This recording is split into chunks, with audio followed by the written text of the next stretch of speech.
Hello everyone, ZipZip here. It's been a little while since I made a video review, but I decided to make the extra effort, find some time to make one for the Angry Connor. It just went on sale today, just to help anybody who's on the fence about whether or not they should make the purchase. I'll try to go over everything you need to know about this Tier 5 Premium Tank Destroyer that's got a lot of character, a lot of personality. First up, it's important to note that the Angry Connor does not have preferential matchmaking. It will see Tier 7s, as in this match right here, so do keep that in mind. The gun, fortunately, is capable of dealing with Tier 7s, and certainly any tanks that are lower than Tier 7. This tank is a pure sniper, no armor, 20mm of armor all around actually, so really a tier 1 tank can penetrate this tank, so don't count on the armor. You don't have any. You will not get bounces.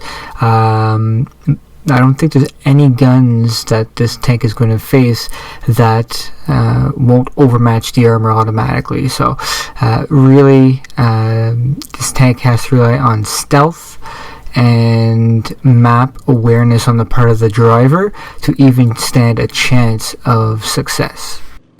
The other peculiar thing about this tank that kind of puts things stacked against it and adds to the charm and character, depending on how you look at it, is that the gun is actually a rear mounted gun. It's facing the rear. It's backwards. It's stuck on the chassis in a way that when you're driving forward, you're actually driving the chassis backwards. So essentially your forward speed is a reverse speed, which means that your reverse speed is actually a forward speed and therefore faster. If you're confused, that's okay, so am I. You just kind of get it after you drive a little bit and you realize, oh, okay, I'll drive everywhere backwards because it's just a heck of a lot faster than going 12 kilometers per hour. This oddity, however, is bolstered by the fact that the tank features an amazing traverse speed, as fast as most medium tanks at its tier, if not faster than some of them, and because of that you can reposition driving reverse, then quickly turn the chassis and get into firing position.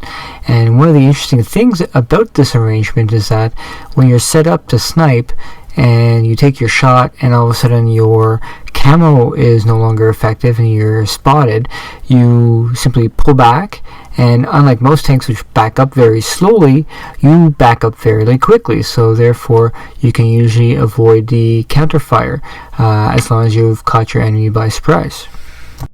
So far I've been talking mostly about the peculiarities as well as the negatives of this tank. The biggest positive, of course, is the gun. It's got great penetration, great damage per minute, amazing gun handling. The aim time could be a little bit faster, but the gun dispersion on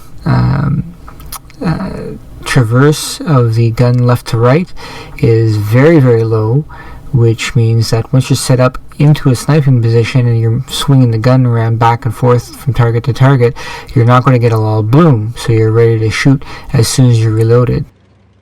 The Angry Connor actually, when all is said and done, reminds me a lot of the Dicker Max.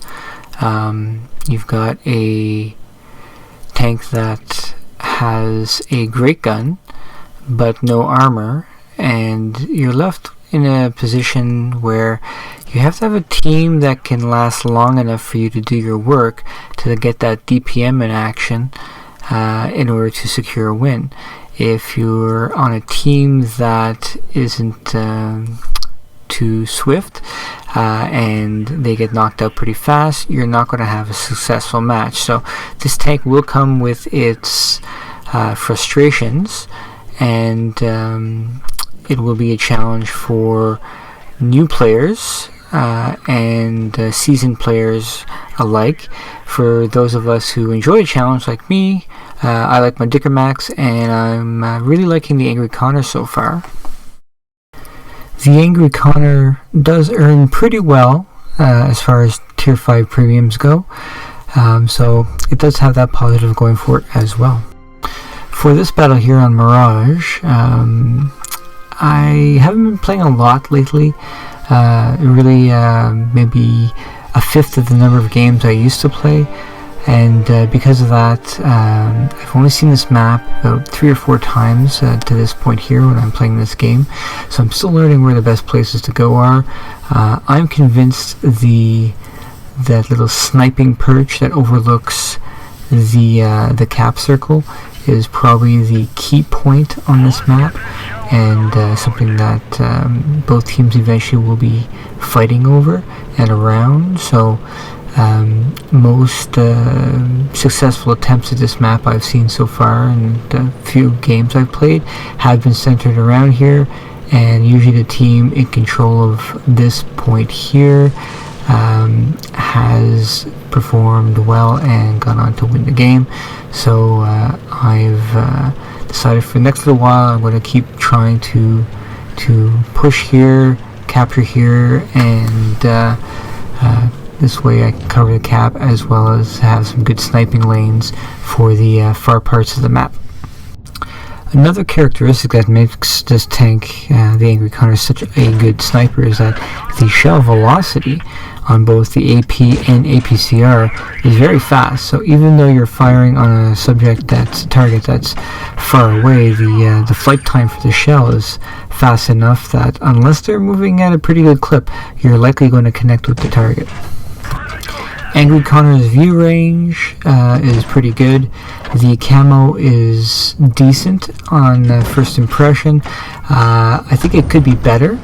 If you fire, usually you're going to spoil your camo, which is to be expected for the most part, but given that this is such a weakly armored tank, I was expecting it to have a little bit of a higher camo rating to offset that a little bit. Perhaps WG will buff that in the future, who knows, but it could use with a little bit of a better camo rating, I do believe. You can see here that I switched to APCR. APCR will penetrate, it's got a high enough penetration value to penetrate everything that you're going to encounter at tier 7, and certainly 6s and 5s and 4s. You won't need for the lower tiers, even tier 6s, you won't need the APCR very often, but for tougher tanks like the AT2, it's good to have it, and really you're going to be able to penetrate anything you come across with APCR. So that's again another positive. This tank really is all about the gun.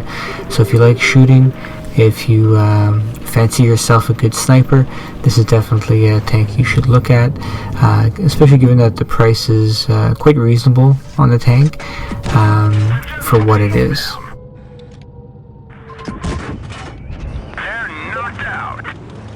One of the lesser known features of the Angry Connor is that it can hover as it travels throughout the desert. As you can see here, I am now hovering. Oh no, wait, that's just my ping. Although it says 155, my game is crashed. So I can move around, I can do stuff, but I'm no longer in communication with the server. So I'm just going to fast forward the remainder of this game here while I fix this.